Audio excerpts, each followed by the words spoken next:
بۆقسەکردنی زیاتر لە بارەی هێرش و موشک بارانی ئێران و هەروەها تورکیا بۆ سەر باشووری کوردستان و ڕۆژاوای کوردستان دومیانم دەبێت ئەوانیش بەڕێزان حەسەن ئەحمەد مستەفا لێکۆڵەری سیاسی لە ئەستۆدیۆ میانمانە، هەروەها بەڕێز دانیال سێروەر لێکۆڵەر لە ئینستیتوتی ڕۆژهەڵاتی ناوەڕاست لە تێکساسۆ لەگەڵماندا لەگەڵیاندا گفتوگۆی زیاتر دەکەین سەبارەت بەو دۆخەی ئێستا لە هەرێمی کوردستان هاتووتە ئاراوە. بەڕێز حەسەن ئەحمەد مستەفا دێمە لای بەڕێزتان سەرەتا. خەڵکە خەوێت بەیانی هەڵەستێ سێ بەشی وڵاتەکەی سێ شوێن لە وڵاتەکەیە موشک باران کراوە، بەیانی خەبەریە بێتەوە دەوترێت سەر لە بەیانی ئەمڕۆ تورکیا بەشێک لە ڕۆژاوا و بەشێک لە باشووری کوردستانی موشک باران و تۆ باران کردووە و بەفڕۆکاتەوە و ئاسمانی عراقی بەزاندووە. بۆ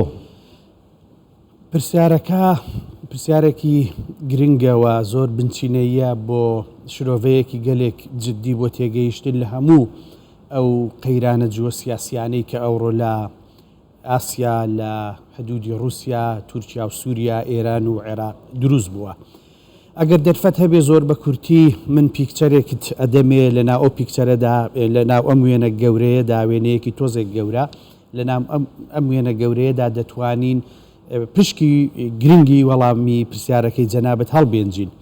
ئەوەی ئەمڕۆ من تێبینی دەکەم وەکو کەسێکی ئەکادیمی لە بواری پەیوەندیەکانی نێودەوڵەتیدا دەبینم کە سیستەمی سیاسی گۆڕانێکی گەورەی لە ئەسەر ئاستی جیهان بەسەردا هاتووە و زۆر گرنگە ئەو دەوڵەتانەی کە کێشەی هێزیان هەیە و لاوازن، عێراق بە نمونە و ئەو ناوچانەی کە هەرێمن، هەرێمی کوردستان بە نمونە و چەندین هەرێمی دیکە لەم هاوکێشە نوێیە سیاسیە تێبگەن بەبێ تێگەیشتن لەم پیکچەرە گەورە لەم هاوکێشە نوێیە سیاسیە. زۆر زەحمەتە بتوانین خۆمان لە شەپۆلەکانی ئەم قەیرانە جیۆسیاسیانە بپارێزین. پیکچەرەکە چی تێدایە کە پێشتر ئێمە سیستەمی یەک جەمسەری و دوو جەمسەری یا باسمان لە فرە جەمسەری دەکرد لەسەر ئاستی دنیا هەبوو هێزە سیاسیە گەورەکانەوەی پێی دەڵێن گرەیت پاوەرەکان تەحەکومیان پێوە دەکرد. بەداخەوە ئێمە ئێستا شتێکی تر دەبینین کە زۆر مەترسیە، ئەویش بوونی هێزی هەرێمی پاوان خواز و هەروەها دەستدرێژکارن لەسەر تاسەری جیهاندا. کام هێزە هەرێمیانە؟ ئەو هێزە هەرێمیانەی کە میراسی ئیمپراتۆریەتیان هەیە، وەکو چاینا، وەکو رووسیا، وەکو ئێران، وەکو تورکیا، وەکو هیند لە نیوە دوورگەکەی خۆی و لە هەر شوێنێکی تر دەوڵەتێک هەبوو بێ پێشتر ئیمپراتۆریەتی هەبوو بێ لەم ئاخیرانەدا کە سیستەمی سیاسی کە مەجلیسی ئاسایش کە UN لاواز بوون لە هەڵسان بە ئەرکەکانیان ئەوانە دەبوونە هێزی پاوان خواست. ئەگەر جەنابەت بە دیقەتەوە بۆ دانەوێت جارێتتر بگەڕێنەوە بۆ ئەو سەردەم و ئەو هێز و دەسەڵاتە دەرفەتێکی گونجاویان دەستکەوتووە لەبەر ئەوەی من نمونەیەکت بدەمێ. ئەگەر یەکێک پرسیار لە من بکە خارجی ئەم بەرنامەیە بڵێ چێ دەتوانێت ئەم هێرشانە ڕابگرێ ڕۆڵی ئەنجومەنی ئاسایش چیە، دەڵێم هیچ ڕۆڵێکی گرنگی نەماوە لەم هاوکێشەیەدا، چونکە جاران کە ئەنجومەنی ئاسایش بڕیاری گرنگی دەدا بە تایبەتی لە دوای ساڵی 1991 ئەوەی کە ئیتیحاد سۆڤیەتی کۆتایی پێهات و ئەوانە ئەو کاتی سیستەمێکی سەرتاسەری جیهانیمان هەبوو. بەڵام ئێستا ئەگەر لەشکرکێشیەک هەبێ بۆ سەر یەکێک لە وڵاتەکان چاینە ئامادە نابێت دەست بەرز بکاتەوە بۆ ڤێتۆکردنی یا بۆ ڕاگررتنی ئەم لەشکرکێشیە لە بەرووی خۆی پێویستی بە لەشکرکێشیە بۆ سەر تایوان. ناوێت کەس لە بەرامبەر ئەو بەکاربێنێ. رووسیاش بە هەمان شێوە، تورکیاش بە هەمان شێوە، دەوڵەتانی دیکەش بە هەمان شێوە بە خودی ئەمریکاشەوە.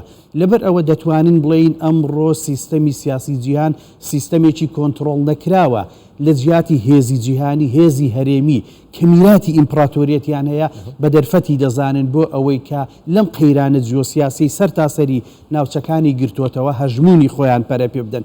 بەشێکی ئەمەیە. ئەمەی ئێرانیش لە ڕاستیدا بە تایبەتی لە ئێستادا دەتوانم بڵێم کە برنە دەرەوەی ئەم کێشە قوڵەیە، چونکە تەنانەت شرۆڤەکارانی تایبەت بە ئێرانیش لەوەدا شۆک بوون کە خۆپیشاندانەکان ئێستا خەریکە بە شێوەیەک خۆیان ڕێک دەخەن و ئامانجی سیاسی گەوران هەیە لە کوردستانەکەی داوای ڕیفراندۆم ئەکەن، لە ئێران داوای کۆمەڵێک شتی تر ئەکەن، هەروەها ئەوەی تورکیاش بەرامبەر سووریاگەر پرسیارێکت هەبوو دەتوانین ئەبدەیتانکەین بە هەڵەشت. میانێکی دیکەمێ لەگەڵەوانیش لەگە بەرزیشیان و دواتیشە لەگەڵ بەڕستان لەسەر ئاستی نێودەوڵەتی کاردانەوەی نێودەوڵەتی گفتوگۆکەین. بەڕێز دانیال سێروەر لێکۆڵەر لە ئینستیتوتی ڕۆژهەڵاتی ناوەڕاست. بەڕێز دانیال کاتتان باش. کاردانەوە لە ئاستی نێودەوڵەتی بەرامبەر هێرشەکانی تورکیا و ئێرانیش بۆ سەرخاکی هەرێمی کوردستان و پێشێرکردنی سەروەری عراق بە هەڵوێستێکی لاواز ناوە برێت بە تایبەت هەڵوێستی ئەمریکا بۆ لاوازن بۆ تەنها ئیدانەیەکە.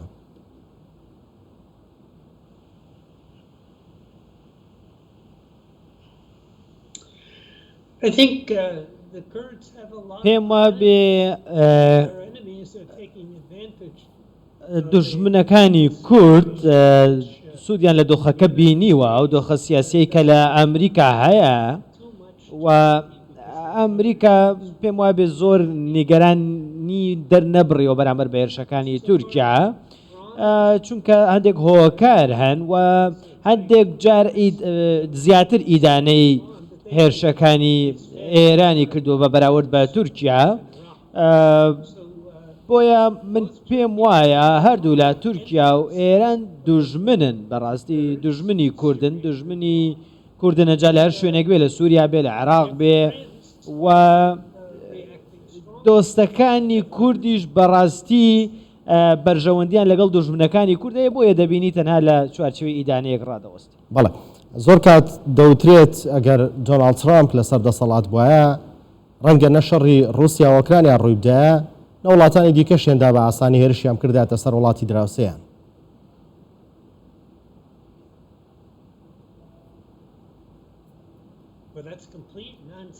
ئەمە بەڕاستی قسەیەکی بێمانایە. ئۆکرانیا داگیر کرا و پێش ئەوەی کە ترامپ بێ هیچی نەکرد مەبەسم لە 2014 ئەو کاتە کە کرایمیای داگیر کرد و ترامپ بۆیە من پێم وانە بەڕاستی ئەم بۆچوونە ڕاست بێ بۆچوونێکی هیچ ڕاست نییە بۆیە سەرۆک ترامپ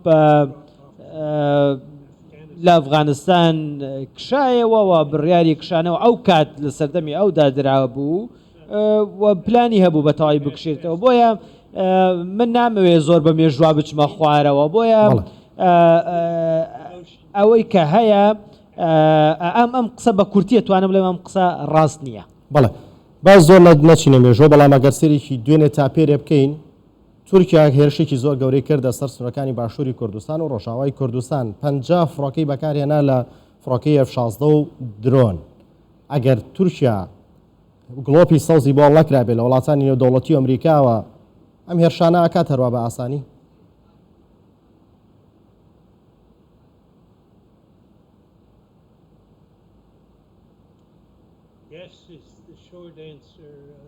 وەڵامێکی کورتت بدەمەوە تورکەکان سەرکۆنەی کوردەکان دەکەن لە سووریا کە هێرشیان کردو سەر ئەستەمبوڵ و تەقینەوەی ئەنجامدا و تۆڵە دەکەنەوە.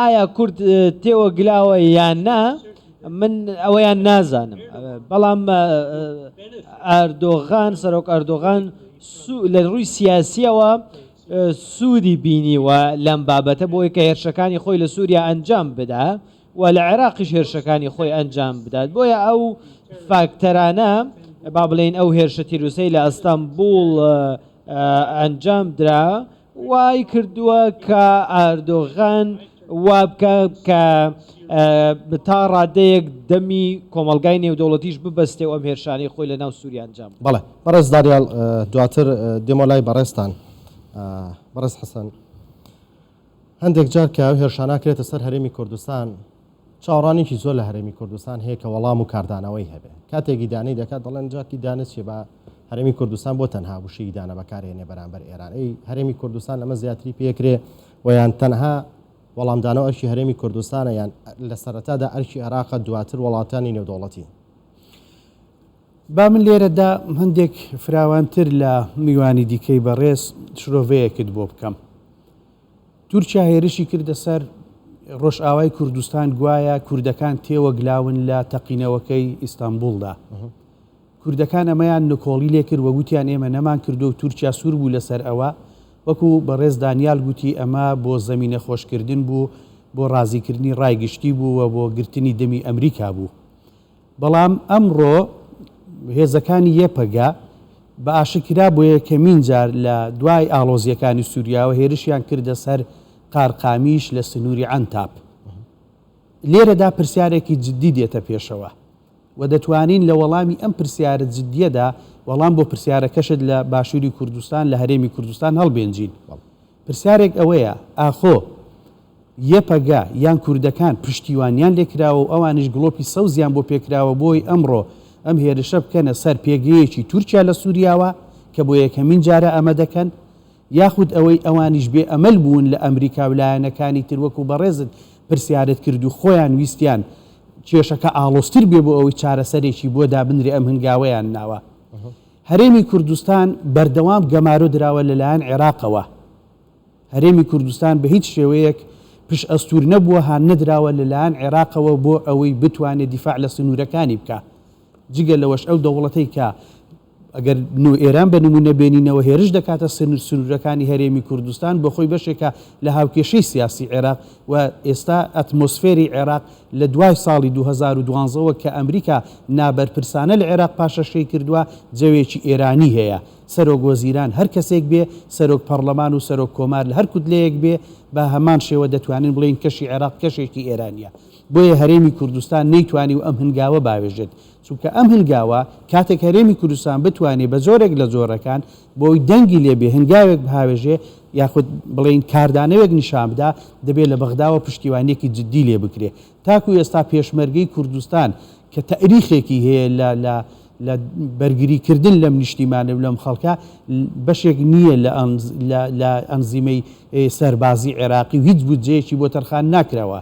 تەنانەت لە کاتی شەڕی داعشدا هیچ چەکێک بە ئێمە نەگەیشتووە بەبێ تەفتیشی عێراق و بەبێ پرسکردن بە عێراقیەکان. عێراق بە هیچ شێوەیەک سەپۆرتی ئێمەی نەکردووە. بۆیە ئەرکی عێراقە، بەڵام لە هەمان کاتدا ئێمە وەکو دوژمنیش تەماشا ئەم دەوڵەتی ئێران و هەروەها دەوڵەتی تورکیا ناکەین لە هەرێمی کوردستان. لە کاتێکدا من وەکو شرۆڤەکارێکی سربەخۆ قسە دەکەم هەست بەو بەرپرسیارەتە دەکەم کە ئەوانە دوو دراوسەی گرنگی ئێمن. بەڵام ئەوەش تەئکید دەکەینەوە کە بە هیچ شێوەیەک ئەمە خزمەتیان ناکە لەبەرەوەی هێچگار کوردێکی زۆر لە ئێران و تورکیا هەیە پەلاماردانی هەرێمی کوردستان زیاتر کوردی ئەم دوو دەوڵەتە دەوروژێنێ و کێشەکانیان لێ ئاڵۆستر دەکات. ئەمەش کە ئێستا ڕوودەدا بۆ سەر هەرێمی کوردستان لەلایەن تورکیاوە بێگومان هەموو لایەکمان دەزانین کە ئەردۆغان لە سەرۆک ئەردۆغان لە ساڵی 2016ەوە لە دوای ئەو کودەتایە بووە بەردەوام جەختی لەوە کردوتەوە کە ئەوان شەوێک دێن هێرش دەکەنە سەر سووریا. لە 2016 ئۆپەراسیۆنی حەڵەبی ئەنجامدا، لە 2010 ئۆپەراسیۆنێکی تر لە 19 و 20 ئۆپەراسیۆنی ئەنجامدا. لە ئۆپەراسیۆنی یەکەمدا باکووری حەڵەب لە دواییدا هەروەک بینیمان کە خاچی ئەفرینی بە تەواوی برد، دوایی باکووری فوڕاتی برد، دواتریش دەسەڵاتەکەی لە باکووری سووریا فراوان کرد. بەڵام بۆ ئۆپەراسیۆنی کۆتاییان لە ڕاستیدا دەتوانین بڵین لاوااسترین ئۆپەراسیۆنی تورکیا بوو و هێزێکی زۆری بە تورکیا نەبەخشی. بەڵێ دەتوانین بڵین لە دوای هێرشە ئاسمانی تورکیا ئەنجامیدا و وەڵامدانەوەی تورکیا دەست بە هێرشی زەمینیەکە. ئەگەر تورکیا مەبەستی هێرشی زەمینی بووبایە ئەوە هێرشی سەربازی دەستپێکە بۆ هێرشی زەمینی بەمەرجێک بە دوای ئەودا زۆر بە خێرایی لە چەند سەعاتێک دەرباز نەکە هێرشی زەمینی دەست پێ بکە. بەڵام لە کاتێکدا دوو ڕۆژ بەسەر هێرشە هەواییە بەرفراوانەکەدا دەستی پێکردو و هیچ ئامادەیەکی هێرشی زەمینی نابرێ. بۆیە من وەکو شرۆڤەکارێک کە دکتۆرایەکەشم تایبەت بووە بە سیاسەتی دەرەوەی تورکیا دەتوانم ئەوە جەخت لێ بکەمەوە کە هێرشی سەربازی بە دوای ئەم هێرشە ئاسمانێدا لە ئارادا نییە و هیچ ڕێگایەکی تێناچێت. بە پێچەوانەوە یەپەگا یاخود بڵین هێزی ڕزگاری خوازی ئەفرین بەو ناوەیە بەیان نامەیان دەرکرد و ئەوەی کە ئەمڕۆ ڕوویداوە بۆ سەر تورکیا گرتویانەتە ئەستۆ. لەوێشدا دەتوانین بڵین نە رووسیا و هەروەها ئێرانیش ئەگەر ئێمە تەماشا هەستۆریە مێژوەکە بکەین ئێران لە سەرزاری وەزیری خارجی و هەروەها نوێنەریان بۆ هەژدەهەمین خولی ئاستانە جگەلەوە چەندین کەسایەتی دیکان لە ئاستی دەوڵەت جەختیان کردوێتەوە کە تورکیا تەنها ڕێگای پێدەدرێت لە ڕێگەی دیالۆگەوە کێشەکانی لە سووریا حەل بکە ئاویش بە جێڕانەوەی دەسەڵاتی مرکزی. ئەوەی ئەمڕۆ پێم وایە پشتیوانی لە تورکیا دەکا بە تەنها ئیسرائیلە. ئەمەش حساسەتی ئێرانی زۆر گەورە کردووە بۆیە دەرفەت بۆ هێرشی زەمینی ئاسان نییە بۆ حکوومەتی تورکیا. بەڵێ بەڕێز دانیال سەروەر، ئەگەر باس لە سیاسەتی دەروی ئەمریکا بکەین پێتان وایە عێراق ڕۆژهەڵاتی ناوەڕاست پێگەیەکی گرنگی هەیە لە سیاسەتی دەرەوەی ئەمریکا ئەگەر هەیەتی بۆ خەمساردا لە پێشێلکردنی سەروەری عێراق کە قوربانیەکی زۆری داوە پارەیەکی زۆری تیا خەرج کردووە؟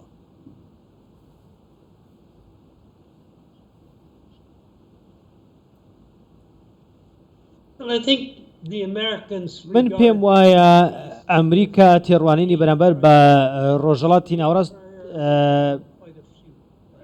با بڵێن ئەولەوێتی هەیە بەڕاستی، بەڵام بەو شێوە نا هەوڵەدا کە ڕۆڵی سەربازی خۆی لە ڕۆژهەڵاتی ناوەڕاست کەم بکاتەوە. بەڕاستی دەیەوێت توانای دۆستەکانی هاوپەیمانەکانی زیاتر بکە بۆ کە خۆیان بەرگری لە خۆیان بکەن. بۆیە ئەمەش پرۆسەیەکی ئاڵۆز و ئاسان نییە بەڕاستی. بۆیە سەیری تورکیا بکە، سەیری وڵاتانی کەنداوکە، سەیری عێراقکە کە چۆن ئەتوانن خۆیان بەرگری لە خۆیان بکەن. بۆیە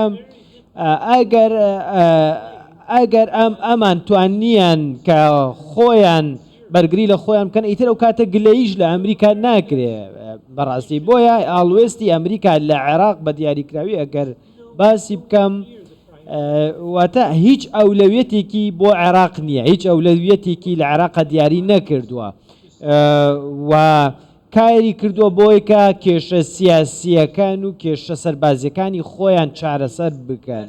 واتە با بڵێن پشتیوانیەکانی بۆ هەولێر و بۆ بەختاش پێم وابێ بە بەراورد بە جاران زۆر کەمی کردوونەتەوە. بەڵام پێتان وانە ئەوەی ئێستا ئەمریکای کاتەوەی کە تۆ باسی یەکەی چۆڵکردنی مەیدانەکەی لە ڕۆژهەڵاتی ناوەڕاست بۆ ئێران؟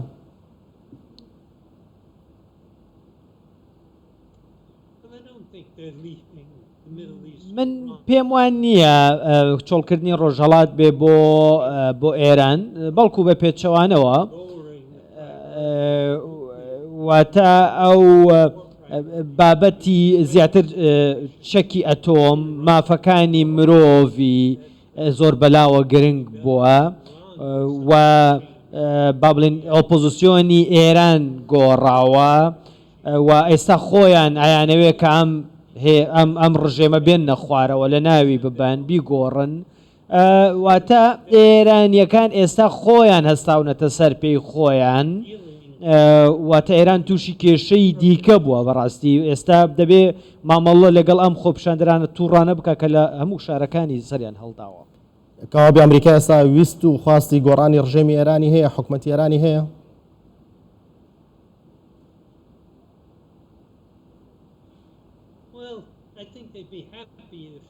پێم وابێ پێی خۆشە کە گۆڕانکاری بکرێ و ئەگەر خۆپشاندەرانیش بیگۆڕن ئەمەی زۆر پێ خۆشە بەڕاستی. واتە خەڵکی خۆی بەدەستی خۆی لە ناوخۆ هەستێتە سەر پێ و بەدەستی خۆیان حکوومەتەکە و ڕژێمەکەی خۆیان بگۆڕن. بەڵام من نابینم کە ئەمریکا هیچ هەوڵێکی هەبێ بۆ ئاراستەیە بە کردداری مەبەستم. بەڕێز دانیال سەرۆر لە ئینستیتوتی ڕۆژهەڵاتی ناوەڕاست لە تێکساس و لەگەڵماندا بووی. سپاس بۆ ئێوە. دێمە لای میوانەکەم لە ستۆدیۆ بەڕێز حەسەن ئەحمەد مستەفا. حەسەن ئەحمەد مستەفا،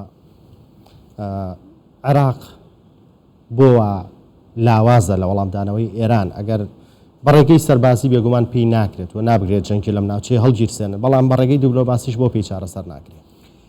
ئێمە دەتوانین وێنەیەک لەسەر عێراق بۆ خۆی بەرامبەر ئێران چیە پێشکەش بکەین. دەتوانین بڵین عێراق کاتێک کە پرۆسەی ئازادی دەست پێ دەکا و ڕژێمی پێشوو دەگۆڕدرێ، دەسەڵاتێک لە عێراق دروست دەبێ، پێی دەڵێن دەسەڵاتێکی دێموکراسی و تەوافوقی لە نێوان کورد و سوننە و شیعەدا. زیاتریش ئەوەی فەزا گشتەکەی داگیر کردووە یا ئەوەی فەزا گشتێکە بەڕێوە دەبا هەر لە گارنەرەوە بۆ برێمەر و دوایش بۆ بوونی کنسوڵگەریەکی بە قووەتیان، سەفارەتخانەیەکی بە قووەتیان و بوونی دیپلۆماتکارەکانیان ئەمریکا بووە. لە ساڵی 2011 تا ساڵی 2011 بۆ 12 ئەمە لە 2003 تا 11 بۆ 12 درێژە دەشێشێ.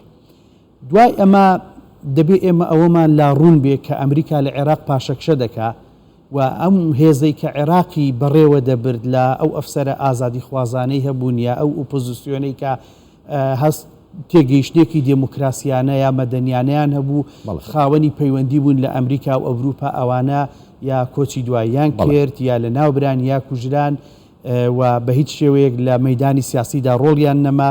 دوایش کوردەکان وەکو لایەنێکی گرنگی پرۆسەی سیاسی لە هەموو ناوەندە فیدراالیەکان پاکتاوکران بە سوپاشەوە سونەکانیش دووچاری دۆخێکی نەخوازراو بوون دەتوانین بڵین لە 2012ەوە عێراقێکی ئێرانیە کەشە سیاسیەکەی ئێرانیە ئێمە دەتوانین دوو حکوومەت لە عێراق لە دوای سەدامەوە ببینین حکوومەتی یەکەم ئەو حکوومەتەیە کە لە 2003ەوە دروست دەبێ حکوومەتێکی ئەمریکی ناو لێ دەنێ یا عێراقی یا ئەوەی کە هەدەفی ئامانجێکی دێموکراسی یا شتێکی نوێی هەبوو دەستوریش نووسرایەوە بەڵام لە ساڵی 2012ەوە ئیتر حکوومەتێکی ئێرانیە لە عێراق نە بە ئینتیخابات بە ئاسانی دەگۆڕدرێ نە بە گۆڕانکاری لە سەرۆک کۆمار و لە هێنانی سەرۆک وەزیران و لە مزاهراتی سەدر و ئەوانە ناگۆڕێ پێویستی بە گۆڕانکاریەکی گەورە هەیە لەبەر ئەوە من دایم تەئەکید لەوە دەکەمەوە کە دیالۆگ لەگەڵ کۆماری ئیسلامی ئێران دیالۆگ لەگەڵ کۆماری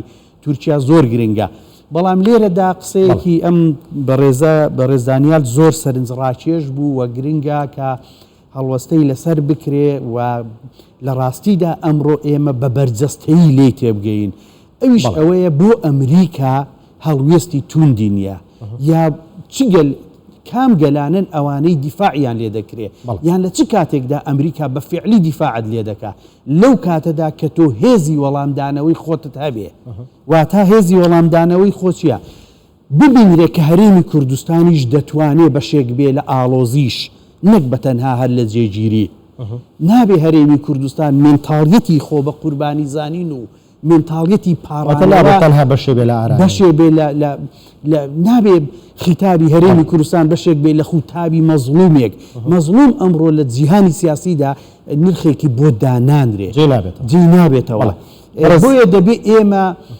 ئەم بەرنامەی ئەم شەو من تەختیی کوردستان 24م زۆر بەدڵ بوو ئەمەش جۆرێکە لە جواب بەڵام هێشتا هەرێمی کوردستان دەبێ نیشانی بدا کە بەشێکە لە ئاشتی ڕۆژهەڵاتی ناوەڕاست بەڵام کە هاتە سەر ئەوەی پێشێلی کەرامەتت مافی هاوڵاتیەکانت ساڕوخباران بکرەی بێدەنگ نابی ئەم بێدەنگبوونە مەرج نییە تۆ بتانی هێزە هەرێمیەکان بشکێنی بەڵام بە ئەمریکا و بە ئەوروپا و بە ئەڵمانیا و بە فەڕەنسا و بە جیهانی نیشان دەدەی تۆش توانای جۆرێک لە دەستکردنەوە تێدا هەیە هەرگەلێک خۆی توانای دەستکردنەوە و مقاومەی تێدا نەبێ قەت چاوەڕوان لە ئەمریکا مەکە بێت دیفاعت لێ بکات بەڵێ هەروەک چۆن لە پردەی ڕوویدا ئەمریکا وتی کاتی خۆتان ئامادە بوون بەرگری لە خۆتان بکەن ئەو کاتەش ئێمە دێنە جواب لەسەرتان وەک دوای پرسیارە بە کورتی وەڵام بیتەوە سوپاس دەکەم بە پێنیەترین بڕیار کە ئێستا هاوکارانم پێیان دام ئەوەیە کە پەرلەمانی ئەوروپا پەیوەندیەکان لەگەڵ پەرلەمانی ئێران پچڕاندووە ئەمە پێشاتێکی باشە هەر هەنگاوێک لەلایەن ئەوروپاوە لەلایەن ئەمریکاوە لەلایەن کۆمەڵگەی مەدەنی و کۆمەڵگەی سیاسیەوە بکرێت زۆر گرنگە بەڵام دەبێت ئەوەمان لەبیر بێ کۆماری ئیسلامی ئێران لە دۆخێکدایە دەستی لە زۆر شت لەسەر ئاستی نێودەوڵەتی شوشتووە بۆیە ناکرێ ئێمە ببینە قوربانی دوایین دۆخی خراپی ئێران و ئێرە ببینی بە دەرەچەیەک بۆ دەربازبوونی لەم دۆخی کە هەیە بەڵێ بەڕێز حەسەن ئەحمەد مستەفا لە کۆڵەری سیاسی لە ستۆدیۆ ئامادە بوویت سپاس بۆ شرۆفەکانت و بۆ ئامادەبوونتان خێراتی